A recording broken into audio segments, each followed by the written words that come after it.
which has got to be as bold and radical as the Tories have been on behalf of their supporters and the rich in this society. If he can be as that bold on behalf of working people as they've shown in the last 2 days, he'll have a winning formula.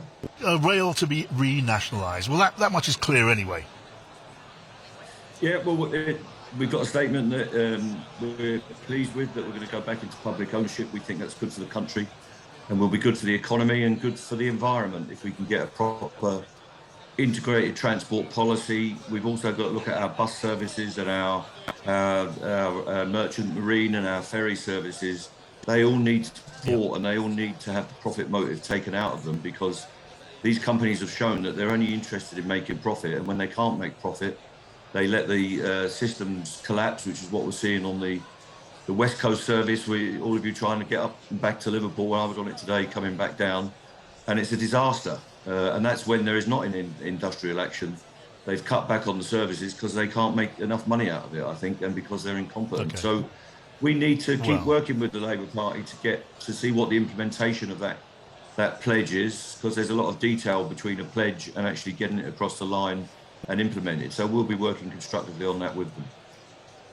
Well, I suppose there's a bit of clarity on the plan, the aspiration when it comes to the railways. There was a bit of confusion about it, but now that line seems to be clear. So let's move on. Mick, do you believe that Labour's position on public sector pay is clear? And I'm going to come in a second to whether you're agreeing with what you've been hearing in just a second. But we've heard Keir Starmer, haven't we, say that he's not going to get involved in what public pay deals should look like. And then we had Ed Miliband, his senior colleague on the Shadow Cabinet, saying he thought that public sector deals should keep pace with inflation. That doesn't sound like exactly the same position to me. Are you confused?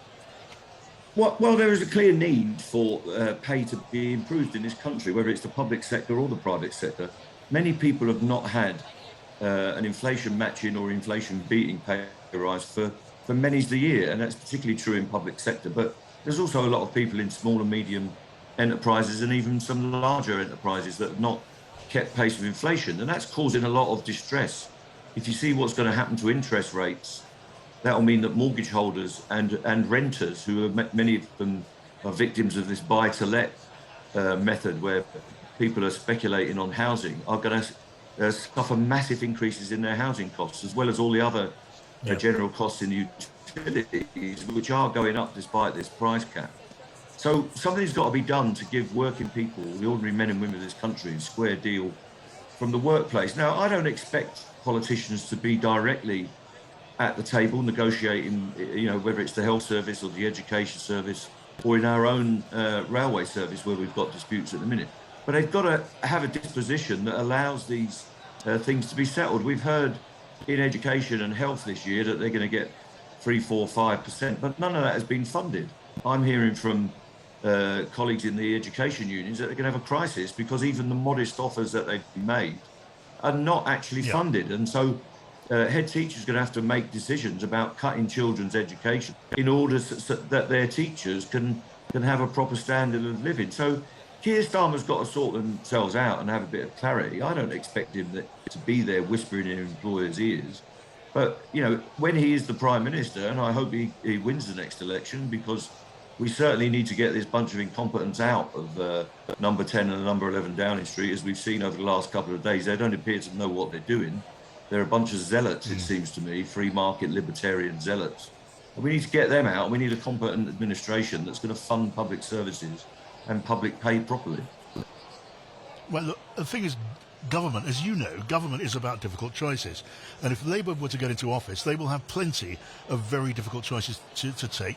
And public sector pay is certainly one of them. At the moment, Mick, inflation is running north of 10%. The idea of a Labour government in waiting, that's how it wants to be seen, to be endorsing public sector pay deals north of 10%, double-digit pay rises, that would open up all sorts of problems for the Labour Party, especially, and you mentioned this issue too, especially since it's not clear how Labour would pay for those pay rises, let alone improvements in those services, which, by the way, Labour's promising to do too.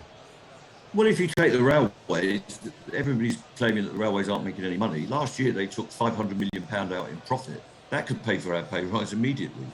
So, and they're getting subsidised. And what this government, the present administration, has done, has made a choice, and it's one of the most radical choices that we've seen in modern history in fiscal and economic policy, to transfer wealth from working people through their utility bills directly to some of the richest people in the world, the energy producers, without a thought of saying, well, what we need to do is cap the prices at source.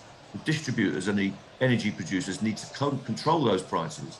And let's not forget that 50% of our energy is still produced in the North Sea and domestic waters.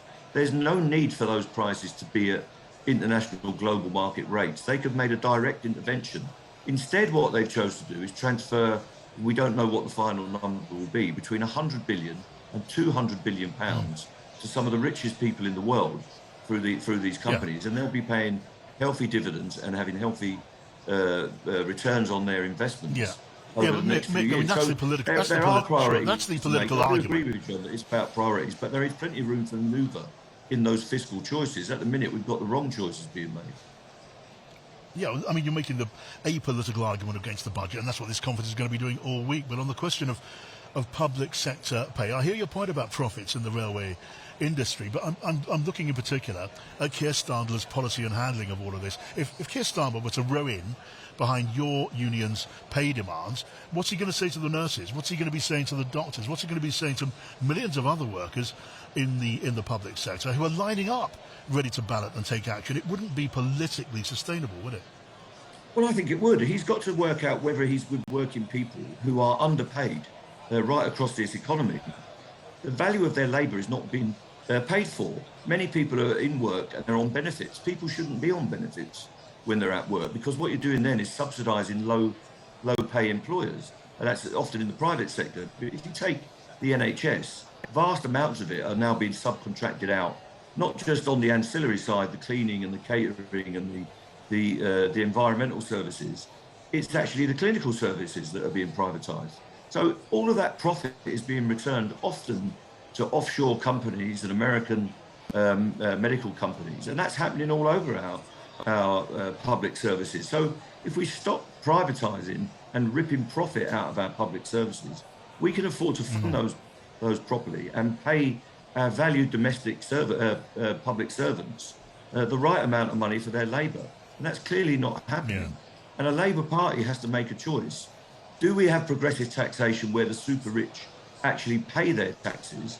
And it's not all about the rate of tax, it's about whether they pay tax or not. Because many of the super rich don't actually pay any tax whatsoever historically. They've got offshore companies, they've got complicated arrangements through accountants and lawyers, all the rest of it, where they're not paying tax. So business can pay a bit more tax. We've seen that promise to cut that. And the super rich can pay a bit more tax. And then we'll be able to afford to distribute that properly amongst all of the nation, because the purpose of the nation and the purpose of our economy is to provide for the people that create the wealth in it. And those are the workers of this country, not the super rich. I wonder, Mick, what policy would look like if Labour were in office. Let's say there was an election this afternoon and Labour are back in power by this evening and Keir Starmer's the Prime Minister by, 9 o'clock this evening. What does his policy for your industry look like? Would it be Keir Starmer telling his Transport Secretary, OK, get a grip of the railway industry, which we'll nationalise immediately, and then give the RMT everything they're asking for? Is that what you imagine? Well, we never get everything we ask for, John. We've got a number of items in our pay claim that don't get addressed every year. It's normally a sort of iterative process, and you move forward over time. What he could do is restore the £4 billion cut that Grant Shapps has made. He's cut £2 billion out of London Transport, and he's cut £2 billion out of the National Railway. And he's forced those budgets to be cut while the train operators are making healthy profit, which they are removing from our industry. Now, he wouldn't have to negotiate that. He could just get rid of those privateers, run the public transport service in the interests of the people that use it in terms of freight and the passenger aspects of our railway, and restore the finances, which isn't a lot of money in the global sense, and we could get a settlement very quickly. There is a settlement to be had in this, but the zealots in the Department for Transport and the previous incumbent Grant Shapps was obviously out of his depth and incompetent and didn't know what he was doing, but they provoked this dispute deliberately by wanting vast cuts to the staffing establishments and cuts to real wages. So that's an easy one to resolve, and if he could get on that, it would have my full support, even from tonight. If he could get on that, even from tonight. Look, tell me this just lastly, Mick. I mean, you are known to be quite a tough trade union leader, a bit of a more than just a bit of a radical. With all that you said, with all the qualifications, can you tell me now that you believe, without qualification, that Keir Starmer is the right man in the right job?